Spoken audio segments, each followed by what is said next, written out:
नमस्कार दोस्तों, स्टडी करना 24 चैनल में आपका स्वागत है।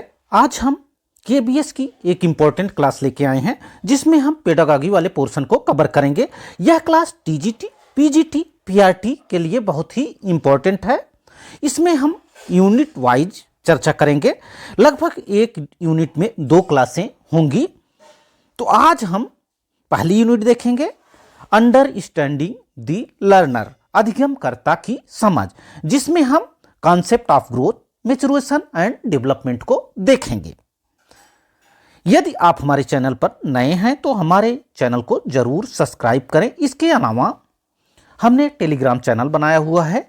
वीडियो की जो पीडीएफ होती है उसका हम पीडीएफ उसमें सेंड करते रहते हैं, तो हमारे टेलीग्राम चैनल को जरूर ज्वाइन करें। उसका लिंक डिस्क्रिप्शन बॉक्स में उपलब्ध है, वहां से आप ज्वाइन हो सकते हैं। आइए आज की क्लास शुरू करते हैं। देखते हैं वृद्धि यानी ग्रोथ। वृद्धि शब्द का प्रयोग सामान्यतः शरीर और उसके अंगों के भार तथा आकार में वृद्धि के लिए किया जाता है। वृद्धि शब्द का प्रयोग किसके लिए किया जाता है? सामान्यतः शरीर और उसके अंगों के भार तथा आकार में वृद्धि के लिए किया जाता है। इस वृद्धि को नापा और तोला जा सकता है, यानी वृद्धि को नापा और तोला जा सकता है। उदाहरण के लिए आपकी ऊंचाई हो, वजन हो, आदि को हम माप लेते हैं। वृद्धि संरचनात्मक और शारीरिक परिवर्तनों को संदर्भित करती है। वृद्धि किसको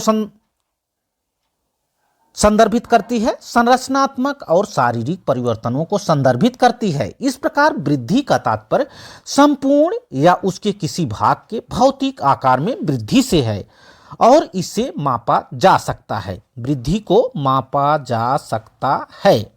वृद्धि का स्वरूप बाह्य होता है। वृद्धि कुछ समय के बाद रुक जाती है, यानी यह विकास की तरह जीवन पर्यंत चलने वाली प्रक्रिया नहीं है। वृद्धि केवल कुछ समय के लिए ही होती है। वृद्धि में कोई निश्चित क्रम नहीं होता है। वृद्धि में कोई निश्चित क्रम नहीं होता है। वृद्धि कोई निश्चित दिशा में नहीं होती है, यानी वृद्धि की कोई निश्चित दिशा नहीं होती है। वृद्धि को सीधे मापा जा सकता है। वृद्धि को सीधे मापा जा सकता है, चाहे वह आपका वजन हो, आपकी लंबाई हो या और कुछ हो। वृद्धि संरचनात्मक और शारीरिक परिवर्तनों को संदर्भित करती है। इस प्रकार वृद्धि का तात्पर्य संपूर्ण या उसके किसी भाग के भौतिक आकार में वृद्धि से है और इसे मापा जा सकता है। वृद्धि कुछ समय के बाद रुक जाती है। वृद्धि का स्वरूप बाह्य होता है। वृद्धि में कोई निश्चित क्रम नहीं होता है। वृद्धि की कोई निश्चित दिशा नहीं होती है। इसके अलावा वृद्धि को सीधे मापा जा सकता है। इतनी सारी बातें आपको याद रखनी है वृद्धि के अंतर्गत। इसके अलावा बच्चे की वृद्धि के विभिन्न कारकों पर निर्भर करते हैं। जो बच्चे की ग्रोथ है वह विभिन्न कारकों पर निर्भर करती है, जैसे पोषण यानी न्यूट्रिशन पर। ग्रोथ किस पर निर्भर करती है? बच्चे की ग्रोथ निर्भर करती है पोषण यानी न्यूट्रिशन पर, स्वास्थ्य उसके हेल्थ पर, पर्यावरण वहाँ के इन्वायरमेंट पर, व्यायाम यानी उसके एक्सरसाइज पर, भावनाएं इमोशंस पर। इसके अलावा सामाजिक आर्थिक स्थिति पर भी निर्भर करती है। हमने आपको बताया बच्चे की वृद्धि विभिन्न कारकों पर निर्भर करती है, चाहे वह बच्चे का पोषण हो यानी न्यूट्रिशन हो, हेल्थ हो उसका स्वास्थ्य हो, पर्यावरण हो यानी इन्वायरमेंट हो, व्यायाम एक्सरसाइज हो, भावनाएं इमोशंस हो। ये सारे उत्तरदायी होते हैं किसके लिए? बच्चे की वृद्धि के लिए ये कारक जो है उत्तरदायी होते हैं। जैसे बच्चे का वातावरण होगा उसी प्रकार से उसकी वृद्धि होगी। जैसे उसका न्यूट्रिशन पोषण होगा उसी प्रकार से उसकी वृद्धि होगी। इसके अलावा एक्सरसाइज भी निर्भर करेगी बच्चे की वृद्धि के लिए। अब हम आगे बढ़ते हैं और देखते हैं परिपक्वता यानी मैच्योरिटी। हमने ग्रोथ की बात कर ली, अब हम देखते हैं परिपक्वता। यानी मैच्योरिटी। परिपक्वता वृद्धि और विकास के अंत का प्रतीक है। किसका प्रतीक है? वृद्धि और विकास के अंत का प्रतीक कौन है? परिपक्वता।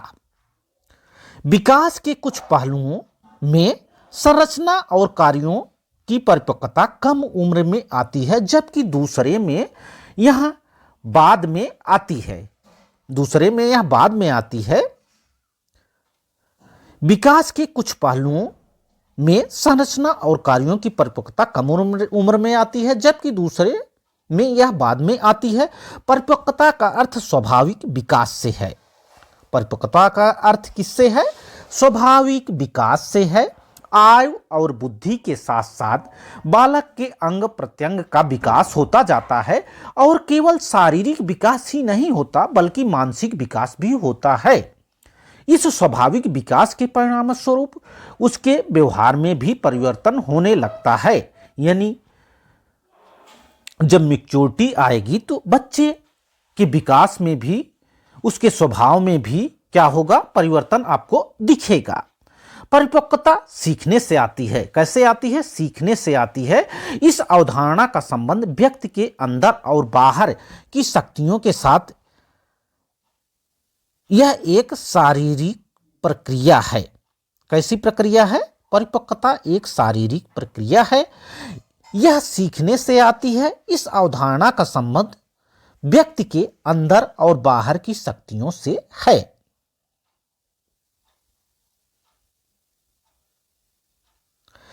यह प्रक्रिया, जो परिपक्वता यानी मैच्योरिटी की प्रक्रिया है, आमतौर पर सहज होने के बजाय सीखी जाती है। कैसी है?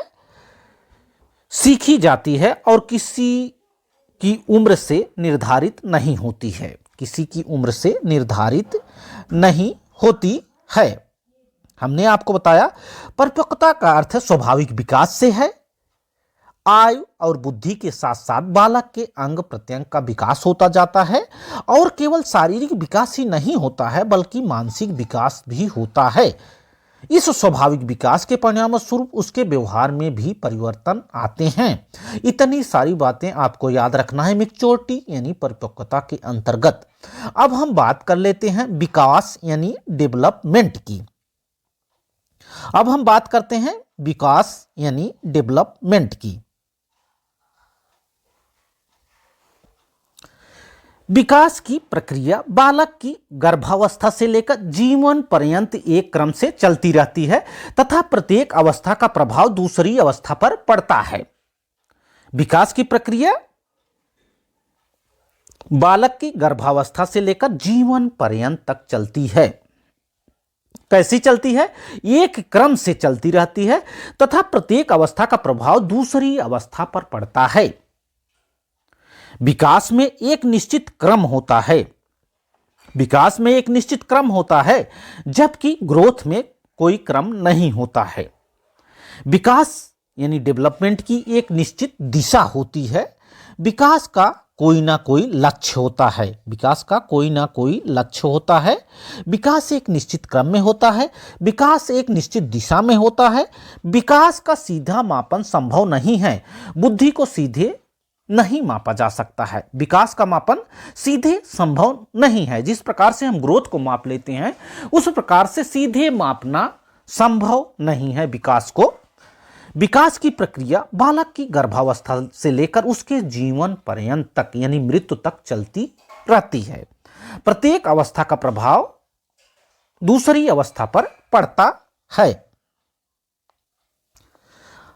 अब हम बात करते हैं विकास के सिद्धांत की। प्रिंसिपल ऑफ डेवलपमेंट, यह भी आपके सिलेबस में है। विकास के सिद्धांत। निरंतरता का सिद्धांत। विकास निरंतरता के सिद्धांत का पालन करता है। विकास के सिद्धांत के अंतर्गत पहला हम देखते हैं निरंतरता का सिद्धांत। विकास निरंतरता के सिद्धांत का पालन करता है जो गर्भाधान से शुरू होता है और मृत्यु पर समाप्त होता है। यह जीवन में कभी ना खत्म होने वाली प्रक्रिया है। निरंतरता का सिद्धांत कहता है कि विकास निरंतर चलने वाली प्रक्रिया है। यह गर्भाधान से शुरू होता है और मृत्यु पर समाप्त होता है। यह जीवन में कभी ना खत्म होने वाली प्रक्रिया है। यह किसका सिद्धांत है? विकास का सिद्धांत है, जिसके अंतर्गत हम बता रहे हैं निरंतरता का सिद्धांत। विकास निरंतरता के सिद्धांत का पालन करता है, जो गर्भाधान से शुरू होता है और मृत्यु पर समाप्त होता है। यह जीवन में कभी नहीं खत्म होने वाली प्रक्रिया है। व्यक्तिगत भिन्नता का सिद्धांत दूसरा हम देखते हैं। विकास के सिद्धांत के अंतर्गत व्यक्तिगत भिन्नता का सिद्धांत यह कहता है कि प्रत्येक व्यक्ति अपने आप में अद्वितीय होता है, क्योंकि आनुवंशिकता और पर्यावरणीय कारकों से उसे दूसरों से अलग बनाते हैं। व्यक्ति की भिन्नता का सिद्धांत क्या कहता है? यह कहता है कि प्रत्येक व्यक्ति अपने आप में अद्वितीय है, क्योंकि आनुवंशिकता और पर्यावरणीय कारक उसे दूसरों से अलग बनाते हैं। अब हम बात करते हैं सामान्यता से विशिष्टता का सिद्धांत। विकास के सिद्धांत के अंतर्गत सामान्यता से विशिष्टता का सिद्धांत विकास प्रक्रिया बच्चे द्वारा दिखाए गए सामान्य प्रतिक्रियाओं से शुरू होती है। जैसे ही वह बाद के चरणों से गुजरती है, विशिष्ट व्यवहार प्रदर्शित करना शुरू कर देती है। सामान्यता से विशिष्टता का सिद्धांत विकास प्रक्रिया बच्चे के द्वारा दिखाए गए सामान्य प्रतिक्रियाओं से शुरू होती है। जैसे ही वह बाद के चरणों से गुजरती है, विशिष्ट व्यवहार प्रदर्शित करना शुरू कर देती है। अब हम बात करते हैं विकास के अगले सिद्धांत की, एकीकरण का सिद्धांत। एकीकरण का सिद्धांत क्या कहता है?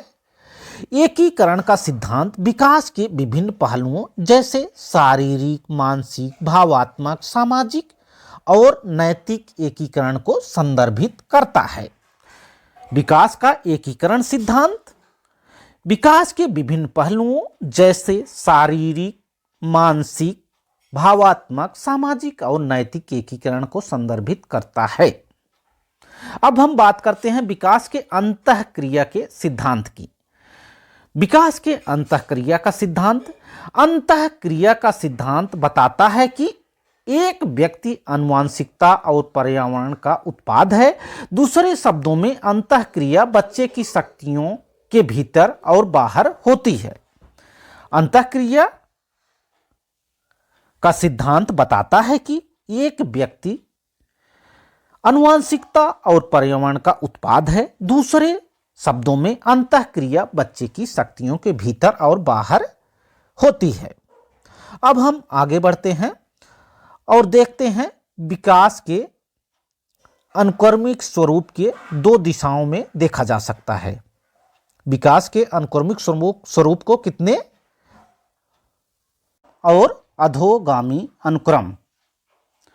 शीर्षगामी अनुक्रम में बच्चे का विकास सिर से पैर की तरफ फैलता है। कैसे? सिर से पैर की तरफ बच्चे का विकास फैलता है, अर्थात बच्चा पहले अपने सिर पर नियंत्रण हासिल करता है, फिर वह वस्तुओं को पकड़ता है, वह बैठ सकता है, रेंग सकता है और बाद में फिर वह खड़ा होकर चल सकता है। यह शीर्षगामी के अनुक्रम के अंतर्गत है। अब हम बात करते हैं अधोगामी। अधोगामी अनुक्रम में बच्चे का विकास शरीर के मध्य भाग से परिध की ओर बढ़ता है। बच्चा अपने हाथों से पहले अपनी बाहों का उपयोग कर सकता है और अपनी उंगलियों की गति को नियंत्रित करने से पहले अपने हाथों का उपयोग करता है। अधोगामी के अंतर्गत अधोगामी अनुक्रम में बच्चे का विकास शरीर के मध्य भाग से परिध की ओर बढ़ता है। बच्चा अपने हाथों से पहले अपनी बाहों का उपयोग कर सकता है और अपनी उंगलियों की गति को नियंत्रित करने से पहले अपने हाथों का उपयोग कर सकता है। शीर्षगामी अनुक्रम के अंतर्गत शीर्षगामी अनुक्रम में बच्चे का विकास सिर से पैर की तरफ फैलता है। बच्चा पहले अपने सिर पर नियंत्रण हासिल करता है, फिर वस्तुओं को पकड़ता है, वह बैठ सकता है, रेंगता है और बाद में फिर वह खड़ा होकर चल सकता है। अब हम आगे बढ़ते हैं और बात कर लेते हैं विकास की अवस्थाओं की। विकास की अवस्थाएं: प्रसव पूर्व अवस्था, जो गर्भाधान से लेकर बच्चे के जन्म तक की अवधि की होती है। प्रसव पूर्व अवस्था, प्रसव पूर्व अवस्था यह गर्भाधान से लेकर बच्चे के जन्म तक की अवधि को प्रसव पूर्व अवधि के रूप में जाना जाता है। प्रसव पूर्व अवस्था में बच्चा मां के गर्भ के अंदर विकसित होता है और प्रसव पूर्व विकास की 3 अलग अलग चरणों से गुजरते हुए परिपक्वता की ओर बढ़ता है। इसके 3 चरण हैं। किसके? प्रसव पूर्व अवस्था के। पहला निषेचन अवस्था, गर्भाधान के बाद पहले 2 सप्ताह का जो समय होता है वह निषेचन अवस्था के अंतर्गत आता है। इसके बाद भ्रूणीय अवस्था आती है। गर्भाधान से 8 सप्ताह का जो समय होता है वह इम्ब्रियोनिक पीरियड यानी भ्रूणीय अवस्था के अंतर्गत आता है। गर्भाधान से 8 सप्ताह। इसके बाद फीटल पीरियड यानी गर्भस्थ अवस्था, जन्म तक का जो 9 सप्ताह या 38 से 40 सप्ताह का जो समय होता है, 9 माह का जो समय होता है, 38 से 40 सप्ताह का जो समय होता है वह फीटल पीरियड यानी गर्भस्थ अवस्था के अंतर्गत आता है। दूसरी अवस्था है शैशवा अवस्था। शैशवा अवस्था जन्म से 5 वर्ष तक की अवस्था है। कितना? जन्म से 5 वर्ष तक की अवस्था को क्या कहते हैं? जन्म से 5 वर्ष तक की अवस्था को शैशवा अवस्था कहते हैं। बाल्यावस्था 5 से 12 वर्ष तक की अवस्था को कहते हैं, जबकि किशोरावस्था 12 से 18 वर्ष तक की अवस्था को कहते हैं। अब हम आगे बढ़ते हैं और चर्चा करते हैं शैशवा अवस्था की। शैशवा अवस्था जन्म से 5 वर्ष तक की अवस्था को शैशवा अवस्था कहते हैं। यह विकास की प्रथम अवस्था होती है। बच्चे के जन्म के बाद के जो विकास होता है उसकी प्रथम अवस्था शैशवा अवस्था होती है, जबकि उसके पहले गर्भस्थ अवस्था यानी प्रसव पूर्व अवस्था उसके पहले होती है। बच्चे के जन्म के बाद जो पहली अवस्था है, जन्म से 5 वर्ष तक की अवस्था को शैशवा अवस्था कहते हैं। यह विकास का प्रथम अवस्था है। शैशवा अवस्था को खिलौने की अवस्था कहते हैं। शैशवा अवस्था को क्या कहते हैं? खिलौने की अवस्था कहते हैं। शैशवा अवस्था को अनुकरण की अवस्था भी कहा जाता है। यह संस्कारों की उम्र भी है। यह अतार्किक चिंतन की उम्र भी है। जीवन का सर्वश्रेष्ठ काल माना जाता है शैशवा अवस्था को। जीवन का सर्वश्रेष्ठ काल किस अवस्था को माना जाता है? शैशवा अवस्था को जीवन का सर्वश्रेष्ठ काल माना जाता है। शैशवावस्था में बालक के अंदर अनुकरण करने की प्रवृत्ति पाई जाती है। जब भी पूछा जाएगा बालक के अंदर अनुकरण करने की प्रवृत्ति किस अवस्था में पाई जाती है, तो शैशवावस्था में बालक में अनुकरण करने की प्रवृत्ति पाई जाती है। और इस अवस्था में बालक में स्वप्रेम की भावना बहुत अधिक होती है। किस अवस्था में? शैशवा अवस्था में बालक में स्वप्रेम की भावना बहुत अधिक होती है। शैशवा अवस्था जीवन का सबसे महत्वपूर्ण काल है। जीवन का सबसे महत्वपूर्ण काल कौन है? शैशवा अवस्था जीवन का महत्वपूर्ण काल है। यह अतार्किक चिंतन की उम्र है। अब हम आगे बढ़ते हैं। शैशवावस्था को सीखने का स्वर्णकाल कहा जाता है। शैशवावस्था क्या कहा जाता है? शैशवावस्था को सीखने का स्वर्णकाल भी कहा जाता है। शैशवावस्था में शारीरिक विकास तीव्र गति से होता है। कैसे होता है? शैशवावस्था में शारीरिक विकास तीव्र गति से होता है। लंबाई तथा भार में तीव्र वृद्धि भी होती है तथा शरीर के अन्य अंगों तथा मांसपेशियों में भी क्रमिक विकास इस अवस्था में होता है। शैशवावस्था में शिशु की मानसिक क्षमताओं जैसे ध्यान, कल्पना, स्मरण, संवेदना आदि के विकास में तीव्रता रहती है। ऐसा माना जाता है कि व्यक्ति का जितना कुल मानसिक विकास होता है उसका आधा भाग 3 वर्षों तक हो जाता है। ऐसा माना जाता है कि व्यक्ति का जितना कुल मानसिक विकास होता है उसका आधा भाग 3 वर्षों तक हो जाता है। अब हम देख लेते हैं शैशवावस्था की कुछ परिभाषाएं। बैलेंटाइन के अनुसार बैलेंटाइन ने शैशवावस्था को सीखने का काल कहा। क्या कहा? सीखने का काल। किसने कहा? बैलेंटाइन ने। क्रो एंड क्रो ने कहा 20वीं शताब्दी को बालक की शताब्दी कहा जाता है। क्रो एंड क्रो ने क्या कहा? 20वीं शताब्दी को बालक की शताब्दी कहा जाता है। थॉर्नडाइक के अनुसार 3 से 6 वर्ष का बालक अर्ध स्वप्न में रहता है। कैसे रहता है? अर्ध स्वप्न में रहता है। फ्राइड के अनुसार बालक को जो भी बनना होता है, बालक को जो भी बनना होता है वह प्रारंभिक 4 से 5 वर्षों में बन जाता है। यह बहुत पूछा जाता है। फ्राइड के अनुसार शैशवावस्था, फ्राइड ने कहा बालक को जो भी बनना होता है प्रारंभिक के 4 से 5 वर्षों में बन जाता है। शैशवावस्था को भावी जीवन की आधारशिला के रूप में भी देखा जाता है। अब हम बात करते हैं बाल्यावस्था। बाल्यावस्था जन्म के बाद मानव विकास की दूसरी अवस्था है। बाल्यावस्था जन्म के बाद मानव विकास की कैसी अवस्था है? जन्म के बाद मानव विकास की दूसरी अवस्था है बाल्यावस्था, जो शैशवावस्था की समाप्ति के उपरांत प्रारंभ होती है। 5 से 12 वर्ष या 6 से 12 वर्ष तक की अवस्था को बाल्यावस्था कहते हैं। कितना? 6 से 12 वर्ष की जो अवस्था होती है उसको क्या कहते हैं? उसको बाल्यावस्था कहते हैं।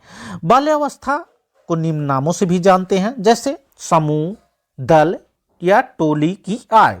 गैंग एज के नाम से भी जाना जाता है। डर्टी एज भी कहते हैं। बाल्यावस्था को गंदी आयु भी कहा जाता है।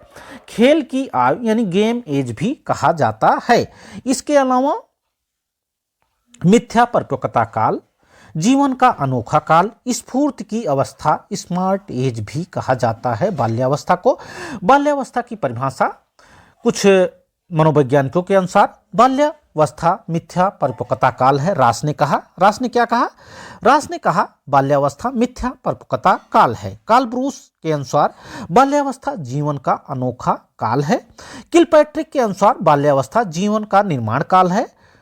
बाल्यावस्था को 2 भागों में बांटा गया है, इसको भी आपको ध्यान रखना है। बाल्यावस्था को कितने भागों में बांटा गया है? 2 भागों में बांटा गया है। कौन कौन से? 6 से 9 वर्ष तक की आयु को पूर्व बाल्यावस्था कहते हैं। पहली पूर्व बाल्यावस्था 6 से 9 वर्ष तक की उम्र।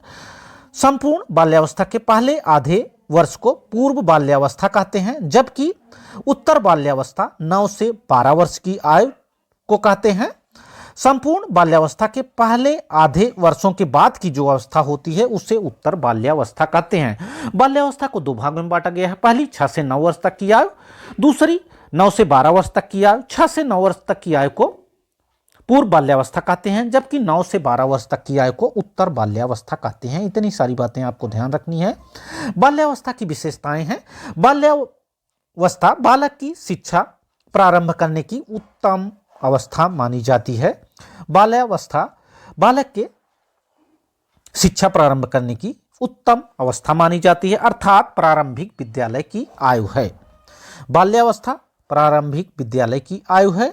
बाल्यावस्था में बालक रचनात्मक कार्यों में रुचि लेता है, जैसे गुड़िया बनाना, चित्र बनाना, मिट्टी के बर्तन बनाना आदि। अब हम बात करते हैं किशोरावस्था। महत्वपूर्ण पॉइंट, एडोलिसेंस। किशोरावस्था बालक के जन्म के बाद की तीसरी अवस्था है। पहली शैशवावस्था, दूसरी बाल्यावस्था और तीसरी किशोरावस्था यानी एडोलिसेंस। एडोलिसेंस शब्द की उत्पत्ति लैटिन शब्द एडोलिसर से हुई है। किससे हुई है? एडोलिसर से हुई है, जिसका अर्थ होता है परिपक्वता की ओर बढ़ना। जिसका अर्थ होता है परिपक्वता की ओर बढ़ना। स्टैनली हॉल ने एडोलिसेंस नामक पुस्तक 1904 में प्रकाशित की। इस पुस्तक में उन्होंने लिखा कि किशोर में जो परिवर्तन दिखाई देता है वह अचानक होता है, उनका पूर्व अवस्था से कोई संबंध नहीं होता है। स्टैनली हॉल ने आकस्मिक विकास के सिद्धांत के पक्ष में एक और पुनरावृत्ति का सिद्धांत प्रस्तुत किया, अतः इनका यह सिद्धांत सर्वश्रेष्ठ माना गया। स्टैनली हॉल ने को किशोरावस्था का जनक माना जाता है। जब भी बात की जाएगी किशोरावस्था के जनक की, तो किशोरावस्था के जनक को स्टैनली हॉल को कहा जाता है। किशोरावस्था के जनक स्टैनली हॉल महोदय हैं। इन्होंने किशोरावस्था के बारे में बताया। किशोरावस्था दबाव, तनाव, तूफान तथा संघर्ष की अवस्था है। जब भी बात की जाएगी किशोरावस्था की तो स्टैनली हॉल को आपको भूलना नहीं है। स्टैनली हॉल किशोरावस्था के जनक माने जाते हैं। इन्होंने बताया कि किशोरावस्था दबाव, तनाव, तूफान तथा संघर्ष की अवस्था है। यह जीवन का सबसे कठिन काल है। यह जीवन का स्वर्ण काल भी कहा जाता है, गोल्डन एज भी कहा जाता है किशोरावस्था को। स्टैनली हॉल ने क्या बताया? किशोरावस्था दबाव, तनाव, तूफान तथा संघर्ष की अवस्था है। यह जीवन का सबसे कठिन काल है। किसने बताया? स्टैनली हॉल महोदय ने बताया। यह जीवन की बसंत ऋतु है, यानी स्प्रिंग सीजन है। अब हम बात करते हैं किशोरावस्था के महत्वपूर्ण कथन। स्टैनली हॉल को देख लेते हैं। हमने आपको बताया है कि किशोरावस्था दबाव, तनाव, तूफान, विरोध तथा संघर्ष की अवस्था है। दबाव, तनाव, तूफान तथा विरोध और संघर्ष की अवस्था है किशोरावस्था। किलपैट्रिक ने क्या कहा? किलपैट्रिक ने कहा किशोरावस्था जीवन का सबसे कठिन काल है। क्रो एंड क्रो ने कहा किशोर ही वर्तमान की शक्ति एवं भावी आशा को प्रस्तुत करता है। इनको कथन को भी आपको ध्यान रखना है। बैलेंटाइन ने कहा किशोरावस्था अपराध प्रवृत्ति के विकास का नाजुक समय है। अब हम बात करते हैं किशोरावस्था की विशेषताएं। किशोरावस्था में चौमुखी विकास होता है, अर्थात मानसिक, सामाजिक, संवेगात्मक विकास होता है। सर्वाधिक विषम लैंगिक आकर्षण अर्थात बालक बालिका का विपरीत लिंगी के प्रति आकर्षण किशोरावस्था में देखने को मिलता है। किशोरावस्था में चौमुखी विकास होता है, अर्थात मानसिक, सामाजिक व संवेगात्मक विकास होता है। सर्वाधिक विषम लैंगिक आकर्षण अर्थात बालक बालिका का विपरीत लिंग के प्रति आकर्षण किशोरावस्था में देखने को मिलता है। अब हम आगे बढ़ते हैं। किशोरावस्था में कल्पना का बाहुल्य, दिवा स्वप्न की प्रवृत्ति पाई जाती है। कैसी प्रवृत्ति पाई जाती है? दिवा स्वप्न की प्रवृत्ति पाई जाती है। किसमें? किशोरावस्था में बाहुल्य, दिवा स्वप्न की प्रवृत्ति पाई जाती है। वीर पूजा की भावना, किसी को अपना आदर्श मानना किशोरावस्था की विशेषता है। किशोरावस्था में घनिष्ठ व्यक्तिगत मित्र बनते हैं। इतनी सारी बातें आपको ध्यान रखनी हैं। अब आज की क्लास को हम यहीं पे समाप्त करते हैं। अगली क्लास में हम लेके आएंगे डेवलपमेंट टास्क एंड चैलेंजेज और principle and debates of development. आशा है कि आज का वीडियो आपको अच्छा लगा होगा। वीडियो अच्छा लगा हो तो वीडियो को लाइक करें, शेयर करें तथा हमारे चैनल स्टडी कॉर्नर 24 को जरूर सब्सक्राइब करें। Thanks for watching this video. Thank you.